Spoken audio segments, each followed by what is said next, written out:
Kā viņš to sauc? Upurga. Ziemeļvidzemē.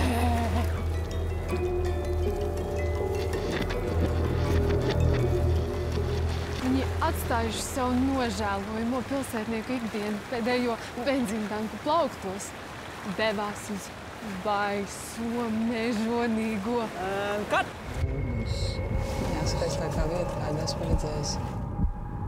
Pagīst, vakar redzēja cilvēks? Bija, tepat jau vien bija.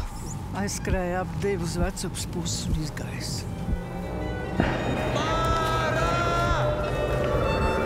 Atrasts ir atrasts, un pazaudēts ir pazudis.